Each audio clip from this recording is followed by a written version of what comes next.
Election అప్డేట్స్ను అందరికంటే ముందుగానే తెలుసుకోవాలంటే ఈరోజే ఆర్టీవీ లైవ్ యాప్ని మీ మొబైల్లో డౌన్లోడ్ చేసుకోండి.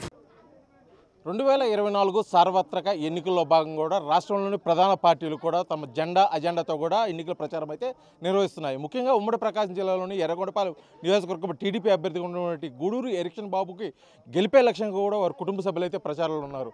ఇప్పుడు దాని ప్రచారానికి సంబంధించి వారి కుమార్తె డాక్టర్ జెల్సియా అయితే ప్రచారంలో ఉన్నారు. ఎర్రగొండపాలెం నియోజకవర్గంలో గత కొన్ని రోజుల నుంచి కూడా ఈ ప్రచారంలో అయితే ముందుకు పోతున్న పరిస్థితి. అసలు ప్రచారంలో ప్రజల నుంచి ఏ విధంగా స్పందన వస్తుందో కూడా వారు మాట్లాడి తెలుసుకుని ప్రయత్నం అయితే చేద్దాం. చెప్పండి మేడం, గత కొంతకాలం నుంచి టీడీపీ అభ్యర్థి అయినటువంటి గూడూరు ఎరిక్షన్ బాబు గెలిపే లక్ష్యంగా కూడా మీరు కుటుంబ సభ్యులుగా ప్రచారం చేస్తున్నారు. ప్రజల నుంచి ఎటువంటి స్పందన వస్తుంది?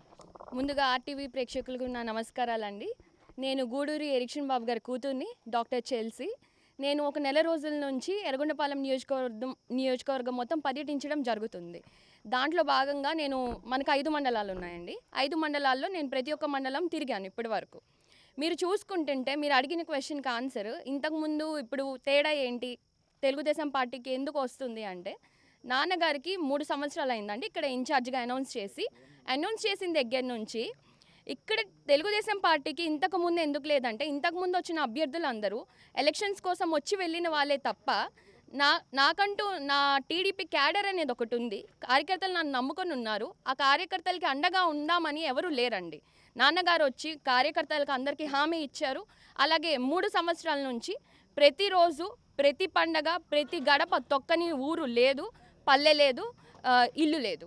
3 సంవత్సరాలలో 3 టైమ్స్ ఆయన ప్రతి ఒక్క గడప తిరిగారు. దీనివల్ల ఏంటంటే జనాలలో ఒక నమ్మకం ఏర్పడింది. ఇంతకు ముందుకు మీద ఇప్పుడు 30 సంవత్సరాల నుంచి నాన్నగారు తెలుగుదేశం పార్టీని నమ్ముకొని ఉన్నారు. నిజాయితీకి, నిబద్ధతకి మారుపేరు ఎరిక్షన్ బాబు గారు. ఆ నిజాయితీని గుర్తించే చంద్రబాబు నాయుడు గారు ఎర్రగొండపాలెంలో సీట్ అనౌన్స్ చేశారు 3 years బ్యాక్. 3 years నుంచి కష్టపడడం వల్ల ఇప్పుడు ఏంటంటే జనాలలో కూడా మీరు ఆ రెస్పాన్స్, నాన్నగారి కష్టము ఇప్పుడు గుర్తించారు. ప్రజాసేవ చేయడం ఆయన లక్ష్యము, ఆయన ధ్యేయం. అందులో భాగంగా నేను ఒక డాక్టర్ని, నన్ను ప్రజాసేవ గురించే నన్ను కూడా డాక్టర్ వృత్తిలో నన్ను చేయించారు. నేను కూడా నాన్నగారి తరపున అందరికీ, జనాలందరికీ మనకి సూపర్ 6 పథకాలు ఏవైతే ఉన్నాయో అవి కూడా నేను జనాల్లోకి తీసుకెళ్ళి నాన్నగారి గురించి కూడా నేను ఇంకా ధైర్యం చెప్పి తెలుగుదేశం వైపు తీసుకొని రావాలనేది మా ముఖ్యమైన ఉద్దేశం. అయితే ఇక్కడ ఎర్రగొండపాలెం నియోజకవర్గంలో జరిగినటువంటి 9 అసెంబ్లీ ఎన్నికలకి ఇప్పుడు వరకు కూడా టీడీపీ అనేది గెలిచిన దాఖలు లేవు. కానీ ఈసారి 2024 ఎన్నికల నేపథ్యంలో మొట్టమొదటిసారి టీడీపీ కానీ, టీడీపీ క్యాడర్ కానీ చాలా స్ట్రాంగ్గా, కాన్ఫిడెంట్గా ముందుకెళ్ళే పరిస్థితి. ఏంటంటారు తేడా అంతకుముందు జరిగిన ఎన్నికలకి ఇప్పటికి? ఇందాక చెప్పాను కదండి, ఒక్కటే రీజన్, నాన్నగారు జనాలలోకి వెళ్ళిపోయారు. ఒక స్పష్టమైన హామీ ఇచ్చారు, నేను మీతో ఉన్నాను.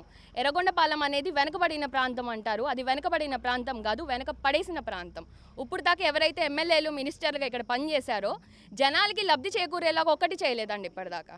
మీరు చూసుకుంటే మీరు ఇప్పుడు దాకా ట్రావెల్ చేసిన రూట్ మొత్తము రాళ్ళు ఉంటాయి కానీ సరైన రూట్ ఉండదు. And one more thing, water అనేది స్కేర్సిటీ చాలా హై లెవెల్లో ఉంది ఇక్కడ.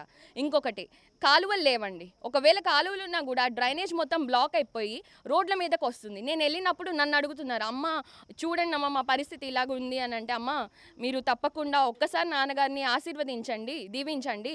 తప్పకుండా మేము ఇలాంటివన్నీ టీడీపీ హయాంలోనే, ఎప్పుడైనా టీడీపీ పార్టీ అంటేనే సంక్షేమానికి, అభివృద్ధికి పెట్టిన పేరు. సంక్షేమమైన, అభివృద్ధి అయినా ఇప్పుడు అభివృద్ధి అనేది ఎర్రగొండపాలెంలో 0. ఇంతకుముందు మీ రోడ్లు అయితే ఇదేదైతే చూపిస్తున్నారో 2014లో తెలుగుదేశం గవర్నమెంట్లో ఉన్నప్పుడు అప్పుడే ఇచ్చిన రోడ్లు తప్ప ఈ వైసీపీ హయాంలో జరిగింది ఏమీ లేదు. ఇక్కడున్న నాయకులే వెనక్కి తోసేశారు. దాని తర్వాత నాన్నగారు ఇక్కడ ఇన్ఛార్జ్గా తీసుకున్న తర్వాత మోర్ దాన్ 5000 ఫ్యామిలీస్ వైసీపీ నుంచి టీడీపీలోకి వచ్చాయి.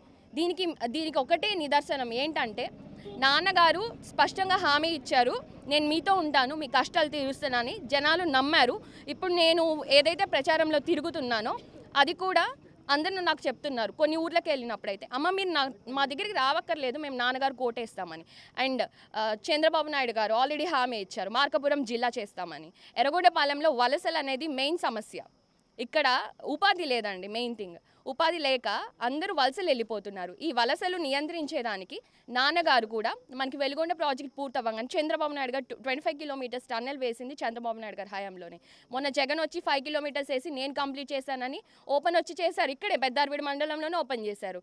చుక్క నీళ్ళు వచ్చాయా అండి? అడగండి మా ప్రజల్ని, చుక్క నీళ్ళు వచ్చాయా? లేదు. అది కాకమ్మ కబుర్లు, ఎలక్షన్ కాబట్టి ఏదో ఆ కాకమ్మ కబుర్లు చెప్తున్నారు. జనాలు మీరు కూడా గుర్తుపెట్టుకోవాలి, ఇలాంటివన్నీ నమ్మకూడదు. చంద్రబాబు నాయుడు గారు వస్తేనే మన టైంలో 70% వర్క్ అయిపోయిందండి. మళ్ళీ చంద్రబాబు నాయుడు గారు రాగానే తప్పకుండా ఆ 30% వర్క్ కూడా కంప్లీట్ చేసి మా ప్రజలకి, ఎర్రగొండపాలెం మమ్మల్ని నమ్ముకొని ఉన్న ప్రజలకి తప్పకుండా నీళ్ళు ఇస్తాము. ఇప్పుడు టీడీపీ మేనిఫెస్టోతో పాటు ఒక ప్రత్యేకమైన ఎజెండాతో కూడా వెళ్తున్నారు, ముఖ్యంగా సూపర్ 6. వీటి పట్ల ముఖ్యంగా ప్రజలు ఎటువంటి స్పందన వస్తుంది? మీకు ఏదైనా సమస్యలు కానీ వాళ్ళ వినతులు కానీ ఏమైనా తెలియజేస్తున్న పరిస్థితి? ఇక్కడ మనము సూపర్ 6 పథకాలు చూసుకుంటే మహిళా సాధికారితకి పెద్దపీట వేసిన పార్టీ తెలుగుదేశం పార్టీ. ఇప్పుడు తల్లికి వందనం కింద ఎంతమంది పిల్లలు ఉంటే ఒక్కొక్కరికి 15,000 వస్తాయి. ఆడబిడ్డ నిధి కింద ప్రతి నెల 1,500 వస్తుంది. ఏడాదికి 3 గ్యాస్ సిలిండర్లు ఉచితం. మహిళలకి బస్సు ప్రయాణం కూడా ఫ్రీ. దాంతోపాటు బీసీలకి, ఎస్సీలకు, ఎస్టీలకు పెద్దపీట వేసిన పార్టీ తెలుగుదేశం పార్టీ. బీసీలే తెలుగుదేశం పార్టీకి వెన్నుముక. ఎందుకంటే మీరు గుర్తుపెట్టుకోవాలి, ఇప్పుడు మనకి బీసీలో రకరకాల అందరూ ఉంటారు. ఇప్పుడు బీసీ డిక్లరేషన్ ఇచ్చారు, దాంట్లో 4,000 50 సంవత్సరాలకి పెన్షన్ చేస్తున్నారు. జూలై నెలలో 7,000 ఇస్తారు, అది one thing. Next caste certificate కోసం లక్షలు ఇచ్చి ఇబ్బంది పడుతున్నారని, అది కూడా ఆ ప్రాబ్లం కూడా లేకుండా పర్మనెంట్ సర్టిఫికేట్ చేస్తామన్నారు. అలాగే కమ్యూనిటీ హాల్స్ కట్టిస్తామన్నారు. కొన్ని వేల కోట్లు బీసీ సంక్షేమానికి నిధులు కేటాయించి ఆ కార్పొరేషన్ ద్వారా అందరికీ అందజేస్తామన్నారు. ముస్లిమ్స్ అయితేనేమి, ముస్లిమ్స్కి కూడా చాలా పెద్ద పీట వేశారు. ఇంతకుముందు రంజాన్ తోఫా, అలాగా ప్రతి ఒక్కటి అవన్నీ ఈ ప్రభుత్వంలో ఆపేశారు. అవన్నీ తప్పకుండా మళ్ళీ తెలుగుదేశం ప్రభుత్వం రాగానే జరుగుతాయి. ఇంకా ఎస్సీలు ఎస్టీల సంగతికి వస్తే ఇంతకుముందు లోన్స్ అన్నీ ఉండేవి. ఎస్సీ ఎస్టీస్కి ఇన్నోవా కార్స్ ఇచ్చేవాళ్ళు. ఇప్పుడు మన ఈ ప్రభుత్వంలో ఆ సబ్సిడీ లోన్స్ మొత్తం అన్నీ తీసేశారు. మళ్ళీ మన ప్రభుత్వం రాగానే తప్పకుండా అవన్నీ వస్తాయి. వన్ మోర్ థింగ్, ఇక్కడ మెయిన్ ఏంటంటే మనకి మీరు ఏదైతే చూస్తున్నారో కలనూతల, సుంకేస్లు, ఇప్పుడు మనం సుంకేస్లో పెద్దార్వీడు మండలంలో ఉన్నాం. ఇవి ముంపు గ్రామాలు అంటారు. ఇది రేపు వెలుగొండ ప్రాజెక్ట్ రాగానే ఇవి అంతా నీటి మునిగిపోతాయి అన్నమాట. వీళ్ళందరికీ మేము R&R ప్యాకేజ్ కింద చంద్రబాబు నాయుడు గారు లాస్ట్ టైం మన గవర్నమెంట్ ఉన్నప్పుడు 12.5 lakhs ఇస్తామని హామీ ఇచ్చారు. జగన్ ఏం చేశాడు, 18 lakhs ఇస్తామని చెప్పి పాపం వీళ్ళందరూ ఆ మాటలను నమ్మి మోసపోయి జగన్కి ఓట్లేశారు. కానీ ఇప్పుడు ఏం జరిగిందంటే మన ఇప్పుడు గవర్నమెంట్ లేక ఇప్పుడు జగన్ కూడా డబ్బులు ఇవ్వలేదని చంద్రబాబు నాయుడు గారి దగ్గరికి డాడీ ఇక్కడున్న నాయకుల్ని, మండల్ లీడర్స్ని, ప్రజల్ని తీసుకొని వెళ్ళి అడిగితే 12.5 lakhs కంటే ఇంకా బెటర్ ప్యాకేజ్ ఇస్తామని చంద్రబాబు నాయుడు గారు హామీ ఇచ్చారు. ప్రభుత్వం రాగానే నాన్నగారి ద్వారా అది తప్పకుండా చేసి మా ప్రజల్ని మేము బాగుపరుచుకుంటాము. అయితే గతంతో పోల్చుకుంటే ఈసారి కూటమి అభ్యర్థులు బీజేపీ, జనసేన, టీడీపీ ముగ్గురు కలిసి అయితే వెళ్తున్న పరిస్థితి ఉంది. ఇటువంటి పరిస్థితుల్లో విజయ అవకాశాలపై మీ ధీమా అంటే ఏ విధంగా మీరు ముందుకు పోదలుచుకున్నారంటే విజయ అవకాశాలు ఏ విధంగా ఉండబోతుంది? ఓకే అండి, ఇప్పుడు జనసేన టీడీపీతో కలిసిన మెయిన్ ఉద్దేశము ఇక్కడ అరాచకపు పాలన జరుగుతుంది. బీసీలను, ఎస్సీలను, ఎస్టీలను అనవసరంగా చంపేస్తున్నారు. ఏదేదో కేసులు పెట్టి మొన్నేమో డోర్ డెలివరీ కూడా చేశారు. ఇదంతా అన్యాయం జరుగుతుంది, ఈ రాష్ట్రం బాగుపడట్లేదన్న ముఖ్య ఉద్దేశంతో అందులో మా చంద్రబాబు నాయుడు గారిని అక్రమంగా అరెస్ట్ చేసినప్పుడు పవన్ కళ్యాణ్ గారు ముందుండి వచ్చారు. అందుకు జనసేనతో మేము పొత్తు పెట్టుకున్నాం. ఇంకా బీజేపీతో అంటారా, జగన్ వచ్చేసి ఇప్పుడు మన రాష్ట్రాన్ని అప్పుల దిబ్బ చేశారు. సంక్షేమము, అభివృద్ధి 2 కావాలండి. మేము మా సూపర్ 6 పథకాల గురించి కూడా తప్పుగా ప్రచారం చేస్తున్నారు. మేము సంక్షేమంతో పాటు అభివృద్ధి చేస్తాము, మాకు ఫండ్స్ వస్తాయండి. అభివృద్ధి జరిగినప్పుడు మనకి ఫండ్స్ వస్తాయి, దాని ద్వారా మేము సంక్షేమం కూడా చేస్తాము. దానికి ఏం డోకా లేదు. బీజేపీతో కలిసిన మెయిన్ ఉద్దేశం అంటే మన రాష్ట్రము అప్పుల్లో ఉంది, మనకి సెంట్రల్ నుంచి ఫండ్స్ కూడా వస్తాయి.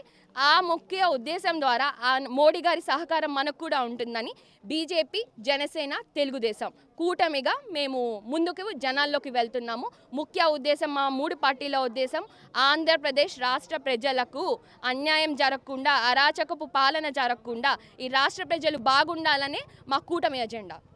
ఇది మొత్తానికి 2024 ఎన్నికల్లో ముఖ్యమైన ఎజెండాగా టీడీపీ కూటమి వెళ్తుంది. ఇప్పుడున్న అరాచక పాలన గద్దె దించి రాష్ట్ర ప్రజలకు మెరుగైన సేవలు అందించే కోసమే టీడీపీ కూటమి అభ్యర్థిగా గూడూరి ఎలక్షన్ బాబు అయితే ఎర్రగొండపాలెం నియోజకవర్గంలో పోటీ చేస్తున్నారు.